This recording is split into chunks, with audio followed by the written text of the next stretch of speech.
Berbagai kasus kejahatan terjadi di Indonesia.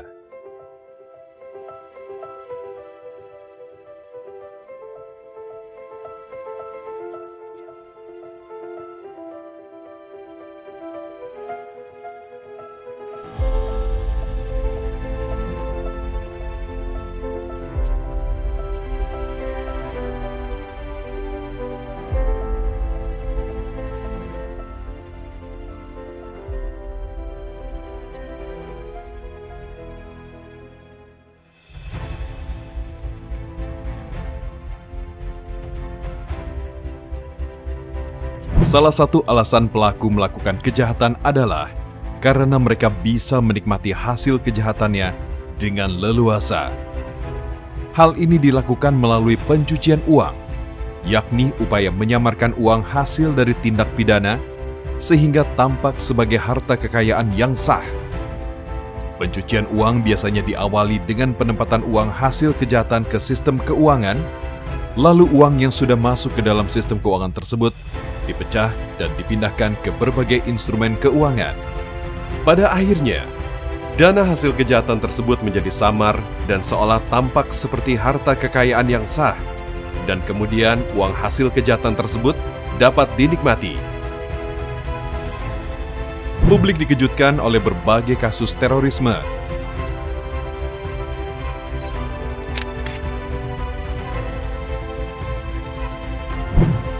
Selain itu, di dunia ini juga terdapat ancaman berupa pengembangan atau biasa disebut proliferasi senjata pemusnah massal.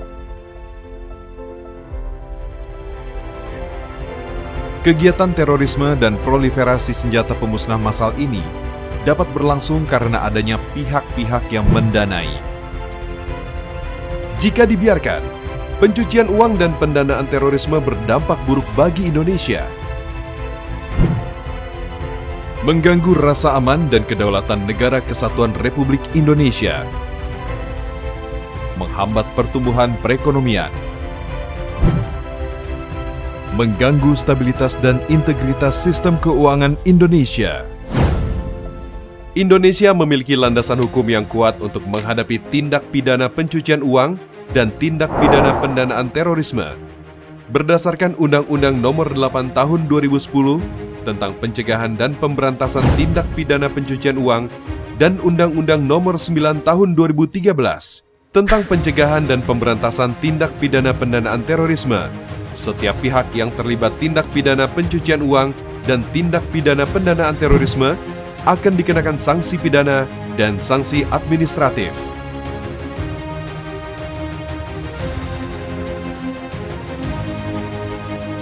Masyarakat juga perlu berhati-hati dan memahami adanya potensi menjadi pelaku pasif apabila menerima atau menguasai penempatan, pentransferan, pembayaran, hibah, sumbangan, penitipan, penukaran dari dana kejahatan, namun tidak memberikan informasi ke pihak berwenang.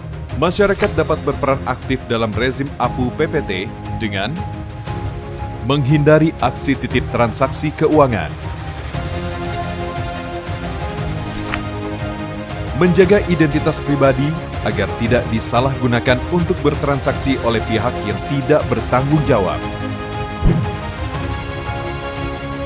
mendukung dan mengikuti proses prinsip mengenali pengguna jasa yang dilakukan oleh lembaga jasa keuangan secara kooperatif, memberikan informasi kepada PPATK jika mengetahui adanya perbuatan yang berindikasi pencucian uang, pendanaan terorisme, dan pendanaan proliferasi senjata pemusnah massal, mengkonfirmasi dan mengecek lebih mendalam atas aktivitas penggalangan dana.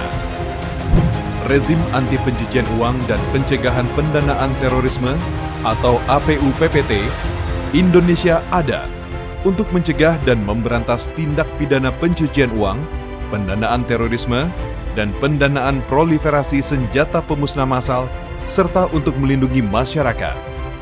OJK sebagai lembaga pengawas dan pengatur sektor jasa keuangan terus bekerja meningkatkan efektivitas penerapan program APU PPT.